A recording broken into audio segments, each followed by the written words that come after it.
کیا آپ جانتے ہیں اللہ کا عرش کتنا بڑا ہے؟ یہ چاند، ستارے، گیلیکسی سب مل کر بھی اللہ کے عرش کے سامنے صرف ایک قطرہ ہے سمندر کا۔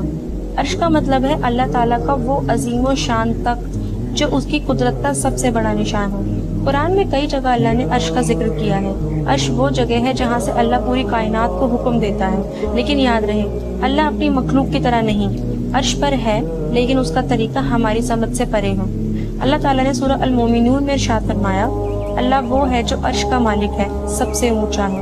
رسول اللہ صلی اللہ علیہ وآلہ وسلم نے ارشاد فرمایا، عرش کا سائز اتنا بڑا ہے کہ سارے آسمان اور زمین اس کے سامنے صرف ایک چھوٹی سی انگوٹھی کے برابر ہے جو ریت کے میدان میں رکھ دی گئی ہو۔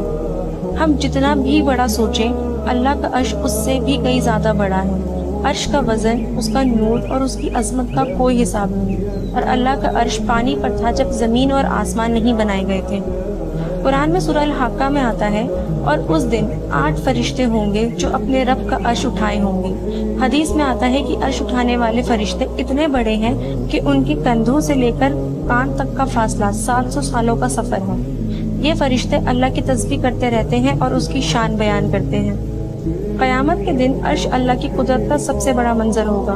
اس دن سب انسان، جن اور فرشتے اللہ کے عرش کے سامنے کھڑے ہوں گے، اور ہر کسی کو اس کے عمل کا حساب دیا جائے گا۔ عرش کا ذکر ہمیں یہ یاد دلاتا ہے کہ اللہ ہر چیز کا مالک ہے۔ اگر اس کا عرش اتنا عظیم ہے تو سوچیے اس عظیم عرش کا مالک کتنا عظیم ہوگا۔ ہمیں اپنی عبادت، دعا اور عمل صرف اللہ کے لیے کرنے چاہیے، کیونکہ وہی عرش کا رب ہے۔